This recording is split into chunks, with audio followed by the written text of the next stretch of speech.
6ನೇ ತಾರೀಕು ನನ್ನ ಮೇಲೆ ಸುಳ್ಳು ಆರೋಪವನ್ನು ಮಾಡಿರ್ತಾರೆ. ಅದು ಸುಳ್ಳು ಆರೋಪವನ್ನು ಮಾಡಿರ್ತಾರೆ. ಅದು ಏನಕ್ಕೋಸ್ಕರ ಮಾಡಿದ್ರು? ಇದು ರಾಜಕಾರಣ ಷಡ್ಯಂತ್ರ ನಡೆದ್ರು, ನಮ್ಮ ಮೇಲೆ ನಡೆದರು. ಏನಕ್ಕಂತಂದರೆ ಆ ಜಾಗದಲ್ಲಿ ನಾನು ಇದ್ದಿಲ್ಲ. ನಾನು ಬೀಗ್ರೂಟ ಎಲ್ಲೋಯ್ತು, ನಾನು ಆ ಜಾಗದಲ್ಲಿ ಇದ್ದೆ. ಆ ಸ್ಪಾಟಲ್ಲೇ ನಾನು ಇದ್ದಿಲ್ಲ. ಮತ್ತು ಬೇರೆ ಯಾರೋ ಜಗಳ ಮಾಡ್ಕೊಂಡಿದ್ದು, ನಾವುಗಳು ಯಾರೂ ಅದರಲ್ಲಿ ಇದ್ದಿಲ್ಲ. ಸುಮ್ಮನೆ ಇದರಲ್ಲಿ ರಾಜಕೀಯ ತಗೊಬಂದು ಮಡಗಿ ನನ್ನ ಹೆಸರು ಕೆಡಿಸ್ಬೇಕು ಅಂತ ಎಲ್ಲರೂ ಸೇರಿ ನನ್ನ ಮೇಲೆ ಒಂದು ಸುಳ್ಳು ಆರೋಪನ ಮಾಡಿದ್ದಾರೆ. ಆದರೂ ಕೂಡ ನಿಮ್ಮ ಮಾಧ್ಯಮದ ಮುಖಾಂತರ ನಾನು ಇದು ಹೇಳ್ತೀನಿ, ನಾನು 24 ಗಂಟೆ ಟೈಮು ದಲಿತರು ಸಮಾಜ ಜೊತೆಯಲ್ಲಿ ನಾನು ಜೊತೇಲಿ ಇರೋನು, ಬೆಳಗ್ಗೆಯಿಂದ ಸಂಜೆ ಗಂಟೆ ಅವರ ಜೊತೇಲಿ ಇರೋದು. ಒಂದು 30 ವರ್ಷದಿಂದ ಕುರಿಮಂಡಿನಲ್ಲಿ ನಾನು ಇರೋದು, 30-35 ವರ್ಷ ಅಲ್ಲೇ ಹುಟ್ಟಿ ಬೆಳೆದಿರೋದು. ಅಲ್ಲೇ ನಾವು ದಲಿತರ ಜೊತೆಯಲ್ಲಿ ಅವರ ಜೊತೆಯಲ್ಲಿ ನಾನು ಇರೋದು. ಇವತ್ತು ಯಾವುದೋ ಒಂದು ರಾಜಕಾರಣಿಗೋಸ್ಕರ ನನ್ನ ಹೆಸರನ್ನ ಕೆಡಿಸ್ಬೇಕು ಅಂದ್ಕೊಂಡು ಇವರು ನನ್ನ ತಗೊಬಂದು ಜಾತಿ ರಸೂಲ್ ಹೇಳೋದಂತ. ಎಲ್ಲೂ ಆಡಿಯೋ ಇಲ್ಲ, ಎಲ್ಲೂ ವಿಡಿಯೋ ಇಲ್ಲ ಹೇಳಿದ್ರು. ಆದರೂ ನ್ಯಾಯಾಲಯದಲ್ಲಿ ಈಗ ಪ್ರಕರಣ ಹೋಗೈತೆ.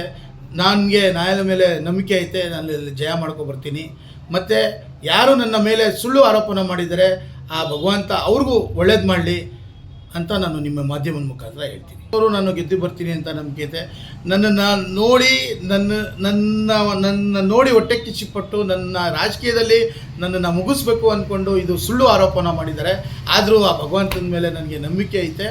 ನಾನು ಎಲ್ಲರೂ ದಲಿತರು ಸಮಾಜ, ಎಲ್ಲ ಸಮಾಜದವರು ನಾನು ಜೊತೆಯಲ್ಲಿರೋರು. ನಾನು ಎಲ್ಲರಿಗೂ ತಾವು ಮಾಧ್ಯಮದವರು ನೀವು ಕೇಳ್ಕೊಬೋದು. ಯಾಕಂತಂದರೆ ಇವತ್ತು ದಿವಸ ಕುರಿಮಂಡಿನಲ್ಲಿ 80% ನಾವು ದಲಿತರ ಜೊತೆಯಲ್ಲಿ ನಾವು ಅಲ್ಲಿ ಬಾಳಿ ಬದುಕಿರೋರು. ಎಲ್ಲೋ ಸುಳ್ಳು ನನ್ನ ಮೇಲೆ ಹಾಕಿದ್ದಾರೆ. ನಾನು ಅವ್ರಿಗೂ ಕೂಡ ನಾನು ಎಲ್ಲೂ ತಪ್ಪಾಗಿ ಹೇಳಲ್ಲ. ಅವ್ರಿಗೂ ದೇವರು ಒಳ್ಳೇದು ಮಾಡಲಿ ಅಂತ ನಾನು ಹೇಳ್ತೀನಿ ನಮ್ಮ ಮಾಧ್ಯಮ. ಇವತ್ತು ನಮ್ಮ ತನ್ವೀರ್ ಸೇಠ್ ನಮ್ಮ ಶಾಸಕರು, ನರಸಿಂಹರಾಜ ಶಾಸಕರು 6 ಬಾರಿ ಗೆದ್ದಿರೋರು.